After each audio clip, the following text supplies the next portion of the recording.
Class 10th good morning. देखिए सूरदास के पद का मैंने आपको एक दोहा बताया था और दूसरा दोहा मैं अब बताने जा रही हूँ। देखिए दोहा इस तरह से है। मन की मन ही मांझ रही, मन की मन ही मांझ रही, कहिए जाई कौन पै ऊधो, नाही परत कही।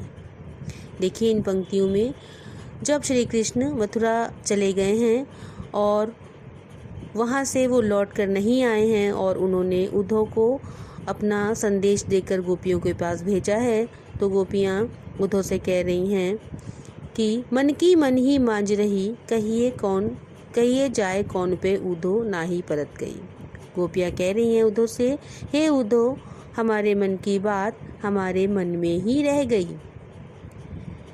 वे श्री कृष्ण से बहुत कुछ कहना चाहती थी, अपना प्रेम प्रकट करना चाहती थी, परंतु जबकि श्री कृष्ण खुद नहीं आए और उन्होंने अपना संदेश उद्धव के हाथों भेज दिया है, तो गोपियाँ कह रही हैं कि जो भी बात उनके मन में थी वो उनके मन में ही रह गई।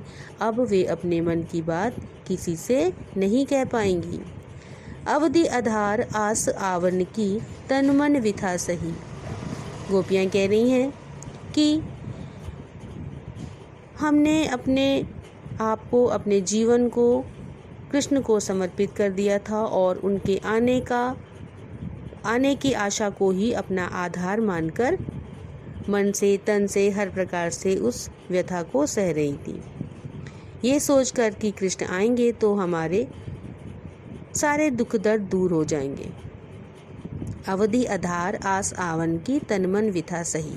कह रही हैं कि हम उनके आने के समय को अपना आधार मानकर, अपने जीवन का आधार मानकर तन और मन की सारे दुखों को सह रही थी। अब इन जोग संदेशन सुनी सुनी, बिरहिनी विरह दही। तो गोपियाँ कह रही हैं, जब उद्धव अपना योग संदेश लेकर आए हैं तो गोपियाँ कह रही हैं कि तुम्हारे द्वारा इन योग संदेशों को सुन सुनकर हम गोपियों का दुख और भी बढ़ गया है। हम गोपियाँ विरह की अग्नि में जल रही थी और अब तुम्हारे योग संदेश बताने से, कहने से हम लोग अपने विरह में और भी अधिक जलने लगे हैं। चाहती हुते जिधर तय उतते धार बही।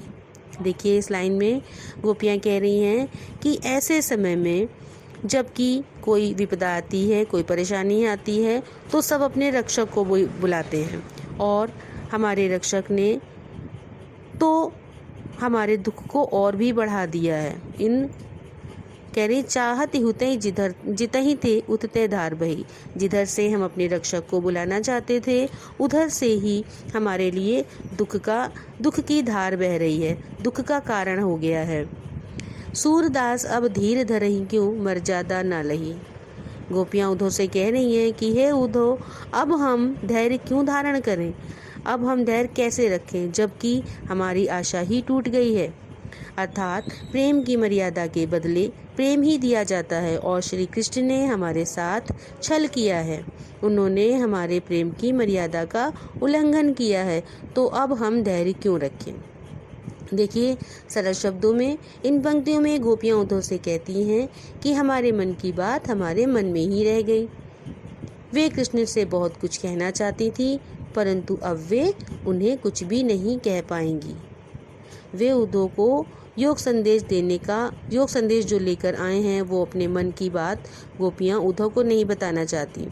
वो कहती हैं कि वे उचित पात्र नहीं हैं और वे कहती हैं कि जो भी बातें वे श्री कृष्ण से करना चाहती थी वे उनसे कहना चाहती थी, वे किसी और को कहकर अपना संदेश नहीं भेज सकती।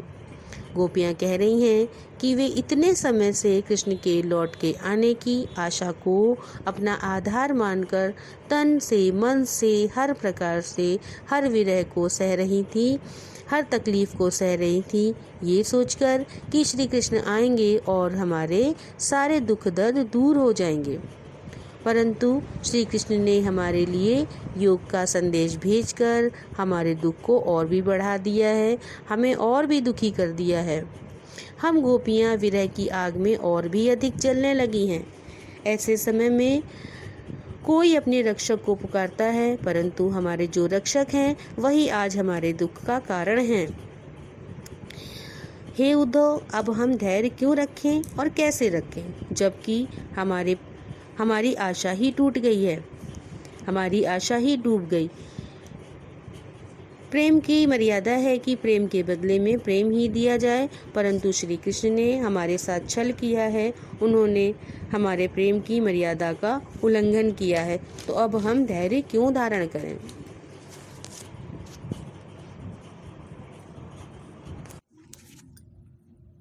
ऐसे ही और यूज़फुल लेक्चर्स को पढ़ने के लिए, जानने के लिए चैनल को सब्सक्राइब कीजिए, लाइक कीजिए और अपने फ्रेंड्स के साथ शेयर कीजिए। और जो भी टॉपिक आप पढ़ना चाहते हैं उसे कमेंट सेक्शन में लिखकर मुझे बताएं। Thank you.